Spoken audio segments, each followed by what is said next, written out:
আসসালামু আলাইকুম এভরিওয়ান, কেমন আছেন সবাই? আশা করছি অনেক ভালো আছেন। আমিও ভালো আছি আলহামদুলিল্লাহ। আমি আবারও হাজির হয়ে গেছি আপনাদের সঙ্গে আরও একটি রেসিপি নিয়ে। আজকে আমি আপনাদেরকে করে দেখাবো ছোটো আলু কীভাবে ভেজে ভর্তা বানাতে হয়। এই ভর্তা রেসিপি কিন্তু খেতে অনেক মজা, আপনারা অবশ্যই একবার বানাবেন। যারা ভর্তা প্রেমী, আজকের ভিডিও শুধুমাত্র তাদের জন্য। তাহলে আর দেরি না করে দেখা যাক কীভাবে এই আলু ভর্তা করেছিলাম আমি। এখানে আমি একটা চুলায় একটা পাত্র বসিয়ে দিয়েছি। তারপর এখানে আমি ছোট ছোট আলু নিয়ে নিয়েছি। তারপর আলুগুলো আমি ভালোভাবে ভেজে নেব। আলুটা ভালোভাবে ভাজা হয়ে গেলে আমি তুলে নেব। এখানে 5 মিনিট মতো আমার সময় লেগেছে, বেশি সময় লাগে না এই আলুগুলো ভাজতে। সাবধানে ভাজবেন যেন পুড়ে না যায়, নাহলে কিন্তু ভালো লাগবে না খেতে। তারপর আমি আগেই কয়েকটা মরিচ ভেজে নিয়েছিলাম, শুকনো খোলে ভেজে নিয়েছিলাম। তারপর এগুলো পরিমাণ মতো লবণ দিয়েছি, 1 চামচ মতো। তারপর এটা ভালোভাবে বেটে নেব।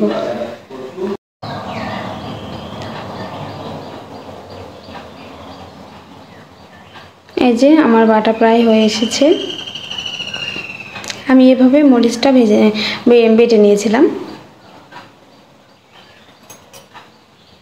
তারপর আমি ওখানেই আলুগুলো বেটে নেব। আমি অল্প করে আলু দিয়ে এভাবে বেটে নিয়েছিলাম।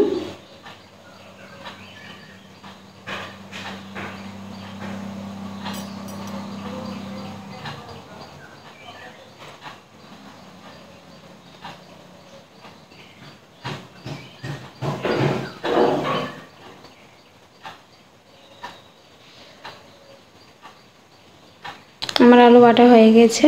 আমি এভাবে সবগুলো আলু বেটে নিয়েছিলাম। তারপর আমি ওই মরিচগুলোই 1 চামচ নিয়েছি। তারপর এখানে পরিমাণ মতো পেঁয়াজ দিয়েছি। আমি 3টা পেঁয়াজ কুচি করে কেটে নিয়েছি। তারপর আরও 1 চামচ লবণ দিয়ে ভালোভাবে এটা চটকে মেখে নেব। এটা মাখা হয়ে গেলে আমি আলুগুলো দিয়ে দেব ভর্তা করার জন্য।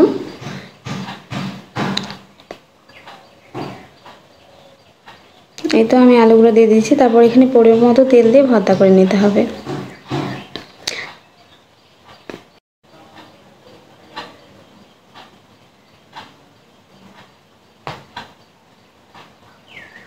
এভাবে আমি ভালো করে চটকে মেখে নিয়েছি। এই যে আমার ভর্তা রেডি হয়ে গেছে। এই ভর্তা আপনারা যদি একবার বানিয়ে খেয়ে দেখেন, সত্যি কথা বলছি আপনাদের জিভে লেগে থাকবে, এর স্বাদ ভোলার মতো না। এই ভর্তা রেসিপি আপনারা পান্তা ভাত অথবা রুটির সঙ্গে খেতে পারেন, অনেক মজা খেতে। আপনাদের যদি আমার এই ভিডিওটি ভালো লাগে, লাইক কমেন্ট করবেন আর চ্যানেলটি সাবস্ক্রাইব করবেন। আল্লাহ হাফেজ।